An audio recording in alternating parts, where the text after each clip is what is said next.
सभी को मेरा नमस्कार। एक बार फिर से आपका स्वागत है अपने यूट्यूब चैनल ऑनलाइन क्लासेस गुरु में। हम आपके लिए लेके आए हैं कक्षा 8 विषय सामाजिक विज्ञान का, जो आपके 29 मार्च 2023 को पेपर होने वाला राजस्थान बोर्ड का। तो उसका जो पेपर है किस प्रकार से आने वाला, सारी जानकारी आप देख सकते हैं। प्रारंभिक शिक्षा पूर्णता प्रमाण पत्र परीक्षा 2023 है, कक्षा 8 है, विषय सामाजिक विज्ञान है। यहाँ पर आपको रोल नंबर भरने हैं, यहाँ पर साइन करने हैं, फिर यहाँ पर इस प्रकार से करना है। तो देखिएगा कौन कौन से प्रश्न किस प्रकार से आने वाले, इंपॉर्टेंट रहने वाले, देखिएगा सभी। देखते हैं। पहला प्रश्न इस प्रकार से है, भारत में छपाई तकनीक फैलने लगी थी 18वीं सदी के प्रारंभ में, 18वीं सदी के उत्तरार्ध में, 19वीं सदी के मध्य तक और 20वीं सदी में। तो इसका जो करेक्ट आंसर हो जाएगा वो हो जाएगा 19 सदी के मध्य। स भरेंगे इसमें।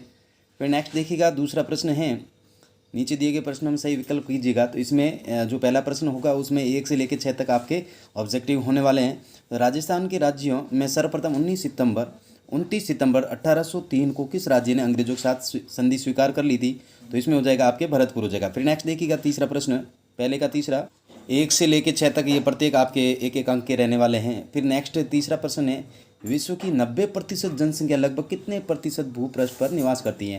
पहला अ में दे रखा 5%, ब में 30%, स में 15%, द में 20%। तो इसका जो करेक्ट आंसर हो जाएगा 30% हो जाएगा, ब आंसर हो जाएगा। फिर नेक्स्ट देखिएगा, राजस्थान में चित्तौड़गढ़ का विजय स्तंभ ऐतिहासिक पर्यटन स्थल, भौगोलिक पर्यटन स्थल, धार्मिक पर्यटन स्थल या उपयुक्त में से कोई नहीं। तो इसका जो करेक्ट आंसर हो जाएगा आपके ऐतिहासिक पर्यटन स्थल, आंसर करना है इसमें। फिर नेक्स्ट देखिएगा, यूनियन कार्बाइड का कारखाना स्थित है। अ में देर का भोपाल में, ब में जयपुर में, स में इंदौर में, द में उदयपुर में। तो इसका करेक्ट आंसर हो जाएगा भोपाल में, इसमें भरना है। फिर नेक्स्ट देखिएगा, नेक्स्ट जो प्रश्न है महिला सशक्तिकरण से संबंधित हैं। अ में देर का बेटी बचाओ बेटी पढ़ाओ योजना, ब में देर का दहेज निषेध अधिनियम, स में देर का हिंदू उत्तराधिकार एवं संरक्षण अधिनियम और द में देर का उपरोक्त सभी। तो इसका जो करेक्ट आंसर हो जाएगा वो हो जाएगा उपरोक्त सभी। फिर नेक्स्ट देखिएगा खंड ब में, तो इसमें आपके खंड ब में सुमेलित कीजिए हैं, किस प्रकार से मिलान करना देख सकते हैं आप यहाँ पर। दूसरा प्रश्न होगा ये जो आपके 4 अंक का रहने वाला है, निम्न को सुमेलित कीजिएगा, लोकमान्य तिलक, बकरवाल समुदाय, विलियम एडम और प्रार्थना समाज। तो जो लोकमान्य तिलक है उन्होंने मराठी अखबार केसरी के संपादक थे, और बकरवाल समुदाय हैं वो कश्मीर में हो जाएगा, और विलियम एडम है वो स्कॉटलैंड के हो जाएंगे, और प्रार्थना समाज की स्थापना 1867 में हुई थी। इस प्रकार से यहाँ पर आपको लिखना है, मिलान करना है। फिर नेक्स्ट देखिएगा, 1 से लेकर 6 तक एक एक अंक के हो गए, और दूसरा प्रश्न है वो ये 4 अंक का है। फिर नेक्स्ट देखिएगा, तीसरा प्रश्न तीसरा है, रिक्त स्थानों की पूर्ति कीजिएगा। इसमें क्या है, रिक्त स्थान अधिकारों के अलावा हमारे संविधान में एक खंड का भी है। तो यहाँ पर हो जाएगा मौलिक, यहाँ पर क्या लिखेंगे, मौलिक लिखना है यहाँ पर। और हमारे संविधान में एक खंड है, किसका है, निर्देशक तत्व, यहाँ पर लिखेंगे, यहाँ पर निर्देशक तत्व लिखेंगे, यहाँ पर मौलिक लिखेंगे। फिर नेक्स्ट देखिएगा, प्रश्न दूसरा है, चौथा है, ये आपके 2 अंक का रहने वाला है, और ये 3 से लेके आपके 7 तक 2-2 अंक के हैं, रिक्त स्थान है। फिर शहरी शासन के 3 रूप होते हैं, नगर निगम, और यहाँ पर लिखेंगे आप नगर परिषद, और यहाँ पर लिखेंगे नगर पालिका। यहाँ पर हो जाएगा नगर परिषद, यहाँ पर हो जाएगा नगर पालिका। फिर नेक्स्ट देखिएगा, नेक्स्ट प्रश्न पाँचवा प्रश्न है, संसाधनों का उपयोग करने की आवश्यकता और उनके लिए संरक्षण संतुलन बनाए रखना क्या कहलाता? तो यहाँ पर लिखेंगे आप भविष्य, इसमें हो जाएगा भविष्य के लिए, यहाँ पर भविष्य के लिए संतुलन बनाए रखना सतत पोषणीय विकास कहलाता। क्या कहलाता? सतत पोषणीय विकास कहलाता, यहाँ पर लिखेंगे। फिर नेक्स्ट देखिएगा, प्रश्न छठा, प्रश्न 6, इसमें आदिवासियों को बहुत सारे बच्चे के शिकार हो जाते हैं, आदिवासियों को बहुत कम है। तो यहाँ पर लिखेंगे, इसमें हो जाएगा कुपोषण, और यहाँ पर कम क्या है, साक्षरता कम है, आदिवासी हैं वो साक्षर बहुत कम हैं, और यहाँ पर हो जाएंगे कुपोषण के शिकार। फिर नेक्स्ट है 7वां प्रश्न है, देशों के अंदर बड़ी संख्या में लोग रोजगार और सुविधाओं की खोज में ग्रामीण। तो यहाँ पर इसमें क्या हो जाएगा, शिक्षा हो जाएगा। क्या हो जाएगा, इसमें शिक्षा हो जाएगा, शिक्षा और स्वास्थ्य की सुविधाओं खोज के लिए ग्रामीण क्षेत्रों से नगरीय क्षेत्रों की ओर चले जाते हैं। यहाँ पर शिक्षा करेंगे, यहाँ पर स्वास्थ्य करेंगे। फिर नेक्स्ट है खंड स, तो यहाँ पर जो आप 8वां प्रश्न है, सहायक संधि अपनाने वाले किन्हीं 2 रियासतों के नाम लिखिएगा। तो इसमें आप लिख देंगे, एक में लिख देंगे अवध 1 नंबर, और 2 नंबर हो जाएगा हैदराबाद, अवध और हैदराबाद हो जाएगा। फिर प्रतिभूमि किसे कहते हैं? तो इसका उत्तर करेंगे आप, प्रतिभूमि का करेंगे आप, इसका उत्तर करेंगे SC ऐसी भूमि, ऐसी जमीन जो कुछ समय के लिए बिना खेती छोड़ दी जाए ताकि उनकी मिट्टी पुनः उपजाऊ हो जाए, प्रतिभूमि कहलाती है। यानी कि कुछ समय के लिए उस जमीन को छोड़ दिया जाता है, बाद में खेती की जाती है, वो प्रतिभूमि कहलाती है। फिर नेक्स्ट देखिएगा नौवां प्रश्न। नौवां प्रश्न का पहला है वुड डिस्पेज।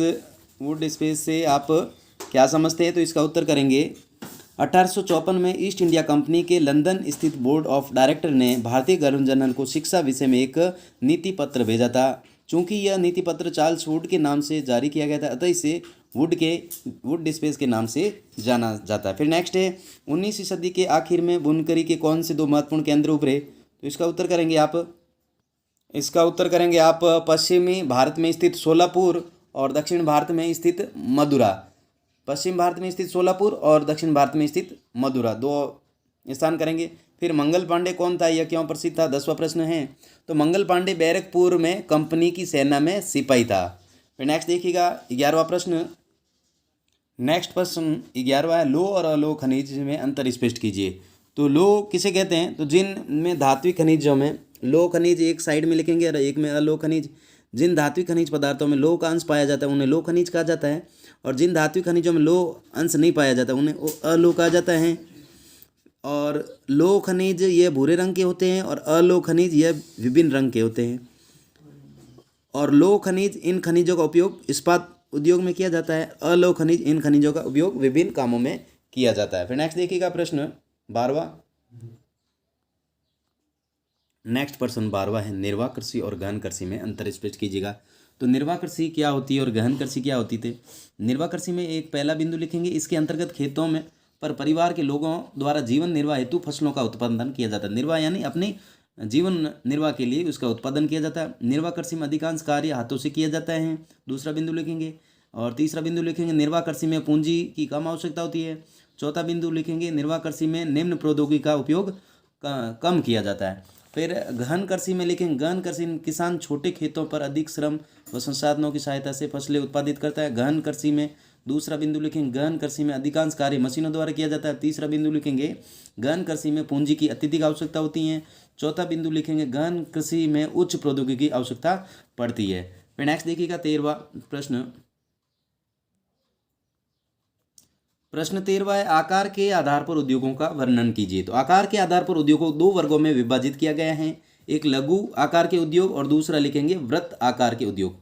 लघु आकार के उद्योगों में कम पूंजी तथा प्रौद्योगिकी का उपयोग किया जाता है तथा उत्पादन की जो मात्रा है वो भी कम होती है। उदाहरण के लिए रेशम बुनाई, खाद्य प्रक्रम। और वृत्त उद्योगों का आकार, इनमें अधिक पूंजी और प्रौद्योगिकी की सहायता से भारी मात्रा में उत्पादन किया जाता है, जैसे इस्पात उद्योग है, ऑटोमोबाइल उद्योग है। नेक्स्ट देखिएगा 13वां प्रश्न 14वां प्रश्न। नेक्स्ट प्रश्न 14 है राजस्थान में चलने वाली स्वास्थ्य संबंधी योजनाओं के नाम लिखिए। तो राजस्थान में चलने वाली स्वास्थ्य योजनाएं आशा सहयोगिनी है, मुख्यमंत्री निःशुल्क एवं जांच योजना है। तीसरा लिखेंगे राजस्थान सरकार द्वारा बिक्री कर में छूट, बिक्री केंद्रों की स्थापना, इस प्रकार से लिखना है। फिर नेक्स्ट है राजस्थान सरकार द्वारा बुनकरों को किस रूप में सहायता दी जाती है। तो राजस्थान में बुनकरों को क्या दी जाती है? बिक्री कर में छूट दी जाती है, बिक्री केंद्रों की स्थापना की जाती है। फिर नेक्स्ट प्रश्न देखिएगा 15वां प्रश्न है राजस्थान की चित्रकला की किन्हीं 3 शैलियों के नाम लिखिए। तो क्या लिखेंगे? जयपुर शैली, किशनगढ़ शैली तथा कोटा बूंदी शैली। फिर राजस्थान के मैदानी भाग में जनघनत्व अधिक क्यों है? क्योंकि राजस्थान में जनघनत्व अधिक होने के कारण कृषि में अनुकूल मैदानी परिस्थितियों का होना, जैसे समतल मैदान, पानी की उपलब्धता, इस प्रकार से। फिर नेक्स्ट देखिएगा 16वां प्रश्न। 16वां प्रश्न एक ही धर्म के भीतर अलग अलग दृष्टिकोण के 2 उदाहरण लिखिएगा। फिर नेक्स्ट देखिएगा प्रश्न आपके 16वें का ये दूसरा है दीवानी कानून के बारे में आप क्या समझते हैं। फिर 17वां प्रश्न है न्यूनतम वेतन के लिए कानून की जरूरत क्यों पड़ती है। और 17वें का दूसरा करेंगे जलापूर्ति में सुधार के लिए कोई 2 उपाय लिखिएगा। 18वां प्रश्न देखिएगा आप सभी। 18वां प्रश्न है 1870 की राजद्रोह एक्ट की विशेष क्या बात थी, पहला। और 18वां के दूसरा लिखेंगे आपको संसद में महिलाओं की कम संख्या का क्या कारण समझाइए। फिर नेक्स्ट देखिएगा 19वां प्रश्न राजस्थान के मानचित्र में निम्न जिलों को भरिए। तो यहाँ पर जोधपुर, पाली और अलवर हैं। तो जोधपुर यहाँ पर हो जाएगा आपके, यहाँ पर जोधपुर हो जाएगा।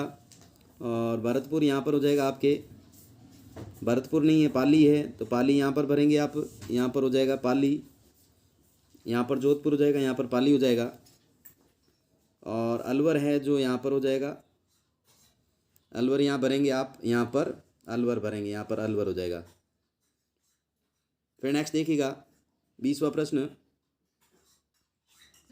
20वां प्रश्न है, राजस्थान में 1857 की क्रांति के समय की छावनियों और उनके मुख्यालय तथा रेजिमेंट के नाम की एक तालिका बनाइए।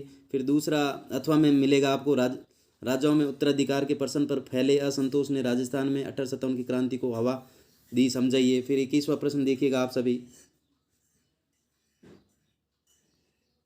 21वां प्रश्न है, प्रथम सूचना रिपोर्ट FIR क्या है, और इसका अथवा में करेंगे, अपराध होने पर पुलिस उसकी जांच करती हैं, इसमें पुलिस अपनी भूमिका किस प्रकार निभाती हैं। फिर 22वां और 23वां देखिएगा आप सभी। ये 22वां प्रश्न है, भू संकलन किसे कहते हैं, इसे रोकने की प्रविधियों को स्पष्ट कीजिए। और अथवा में दावा नल के कारण तथा नियंत्रण के उपाय बताइए। तो जिसने चैनल को सब्सक्राइब नहीं किया तो प्लीज़ चैनल को सब्सक्राइब कीजिएगा, वीडियो को लाइक कीजिएगा और वीडियो को शेयर कीजिएगा, ताकि मेरे चैनल पर जो भी वीडियो अपलोड हो आपके पास नोटिफिकेशन पहुंच सके, इस नोटिफिकेशन के माध्यम से संपूर्ण सॉल्यूशन कर सके। नेक्स्ट देखिएगा, अंतिम प्रश्न है 23वां प्रश्न है, मध्यम मार्गी कौन थे, वे ब्रिटिश शासन के खिलाफ किस तरह संघर्ष करना चाहते थे। और अथवा में होगा 1937 से 1947 की उन घटनाओं पर चर्चा करें जिनके फलस्वरूप पाकिस्तान का जन्म हुआ। थैंक्स फॉर वॉचिंग, वीडियो देखने में बहुत बहुत धन्यवाद।